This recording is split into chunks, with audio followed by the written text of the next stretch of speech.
Hi, it's me again. Anybody else? I love their commentary channel. Hi, it's me again. It's Barbara. Welcome to my library. We are doing a haul video. I went to Half Price Books a couple weekends ago. I've never been. I went a little ham, probably more than I should have, but they were half the price. Most of these books I got for $5. $5 is basically free in this economy. So I'm just gonna go through. I have the pile over here, no particular order, and I'm just gonna talk about what I got. I got some things I've been looking for a long time, so I'm really excited about it. Everything on this list is something that I have been keeping my little peepers out for. So we're gonna start with CDs, which isn't books, but I've been wanting to get back into listening to music. I wanted to get into physical media because the streaming services are bad.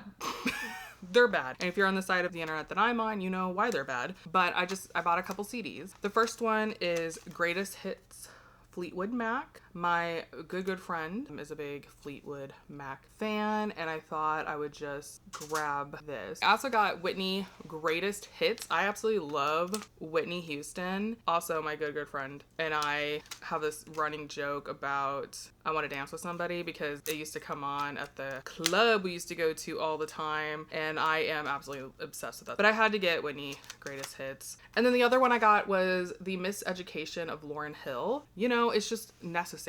I think I am going to do a listen through of these, seeing people react to She Who Shall Not Be Named's new album. And I just think they're very funny. And while I will listen to these expecting to like them, I like that content. So I'm gonna yoink, take inspiration, and also give me an excuse to actually listen to these albums because that's the whole point. Okay, so my last video, which should be up by now, it's still currently in my editing folder, but it should be up. I was talking about how I couldn't find a copy of Frankenstein. Well, I found one! There's a copy of Frankenstein by Mary Shelley. I've been wanting a copy of this forever and ever, and I'm happy that I have it. I will keep an eye out for the 1818 edition, and I will find a copy that I also like the cover of, and then I can compare the two and see what's the big difference is, what the big fuss is about getting the 1818. I think the 1835 one is the one that she had to revise, and it's not her original work. This is off the top of my head from watching TikToks and random videos on the internet. Could be wrong, but I do like this copy. It's nice and gross. I did look for the 1818 edition, but they just didn't have a lot of copies. This is a small Half Price Books because I live in the sticks. I had to drive like over an hour to get to this place. Next up is a book that I actually own, and I forgot that I owned. I thought I owned the third book in the series, but I don't. But it's okay because the first book in the series I have in paperback, and now I have the second book in the series as paperback. But it's Rebel Angels by Libba Bray. I have read the first book in this, which is The Great and Terrible Beauty, like a billion years ago, and I never finished the series, so I want to do that. This was $10 back in the day. Oh my god, bring that pricing back. Anyway, The Great and Terrible Beauty. I think all of us, if you were a sad preteen to teenager in the early 2000s, you probably read The Great and Terrible Beauty. I don't see a lot of people talking about it, and honestly, I'm really sad it never became a movie or anything. I added to my Toni Morrison collection, which I'm really excited about, and I got some good ones. We don't need to see the receipt. We don't need to see the damage, okay? But first up is Beloved. I literally have no idea what any of her books are about. I just am buying them. I feel like they're books you have to go into blind. They have enough love and appreciation and prizes for me to know that they're going to be good. But I did get Beloved, and I got this copy. I love that. I want this on a t-shirt. Gimme. I also got A Mercy, also by Toni Morrison. I do really love this cover. Beautiful, stunning. And then I got Paradise, which unfortunately has the Oprah Book Club on it. I Will Forgive It. Again, no idea what these are about, and I like it that way. I'm working my way slowly through Toni Morrison, so I'm sprinkling them in because I don't want to just binge all of them. I want to like take it in, think about it, reflect on what I read, but I'm really happy that I got to add to my collection. Next up is something I've been trying to build up. I wanted these books when I was a wee little child. I read pretty much all of these books from the library. I couldn't get enough of them. I was obsessed with them, and me and my best friend became best friends because she saw me reading one of these books and was like, "You read that series?" And I was like, "Yup." We also read Summerhill Secrets, and if you know, you know. Sound off if you read Summerhill Secrets series. And should I revisit it? Because I remember it being scandalous. Christian romance with Amish boys. The first book in that was not okay. Anyway, if you know, you know. I'm slowly building up to get every single edition. I want to get them all secondhand if I can, which I have to, I guess, because they're out of print. For the Dear America series and Royal Diaries. So I got Cleopatra the Seventh, which I wanted so badly as a child. The Gold, A Picture of Freedom, The Diary of Claudie, a Slave Girl, which I know that I read this one. And then Color Me Dark, The Diary of Nellie Lee Love, The Great Migration North.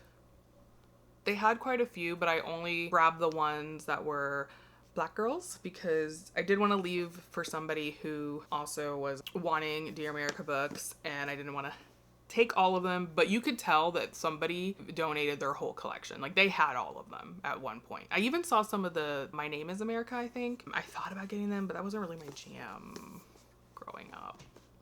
So I focused on the Dear America books, which so exciting. So exciting. I got a very exciting copy of Hell Followed With Us by Andrew Joseph White. I've been wanting to read this forever, and I saw it there and I had to grab it. I tried to listen to the audiobook and it just wasn't vibing with me. I kind of felt like it was a book I needed to read. Don't get me wrong, I love an audiobook. I really need to vibe with the voice actor and the pacing, and there's just too many things. I have a lot of like sensory things going on. Thanks, autism. So reading is better because the voice in my head always nails it most of the time. But look at this cover. I love it. I'm very excited to read this. I'm not telling you what any of this is about. This is just me telling you what I picked up. Most of these, I feel like if you're in the book community online, you are aware of. This is just a quick little win video to get edited and pop up, you know? And then I got The City We Became by N.K. Jemisin. I bought the second book in this, and I think they're standalones, but I bought the second one by mistake because I thought it was the first one. So when I found that they had the first one, which I double, triple, quadruple checked, I was very excited about that. So now I have the whole series. I have not read them. You know, you can't just jump into a series. You gotta prepare. And finally, just because I had purchased this recently, I got my grubby little fingers, my little phalanges, on A Study in Drowning by Ava Reed. I listened to this on audiobook and I loved it and was like, I must own this. They're selling this at my local big box blue store, and they have a dumb sticker on it, and I don't want the, like, it's not a sticker, but they have like a store logo like imprinted on the cover, and I was like, I hate that. And then I found this one while shopping and I was like, well, I will take that. And I am gonna read this again because I did really, really love it. I think there's a second one out, so I will probably look into that. And that's my little hurl. Thank you so much for watching. I really appreciate you being here. Please like, comment, and subscribe so I can quit my 9-to-5 because it is sucking the life out of me. Slowly but surely. I have a lot of plans for this channel, and I would like to continue to make content. And there's other things I want to do. Like, I have a whole room dedicated to crafts and sewings and things. I have a degree in interior design, and that is something I am actually qualified and talented in. So I would like to show me doing things like that, like home decor things. And I want to, you know, try gardening. I have a lot of interest and a lot of things I'd like to show the internet and the world. And if you're interested in that kind of thing, it'd be really great if you could subscribe. Let me know you're out there. Give me a little boost of confidence that you vibe with this energy that I'm providing you with today. And I do have a couple videos up of me actually doing those kind of things, but they're like a year old because I am autistic and ADHD, and that is a fight. That is my battle, okay? That is my axe to grind, my hill to climb. Like, I do really want to try to like make, produce, and create and provide for this YouTube channel. Thanks so much for watching. I really, really, really appreciate you. Let me know in the comments if you read any of these books, if you read Dear America, if you read Summerhill Secrets. We could talk about the tea, girl. We could talk about the tea. The Summerhill Secrets tea. I'll see you in my next ones. All right, bye.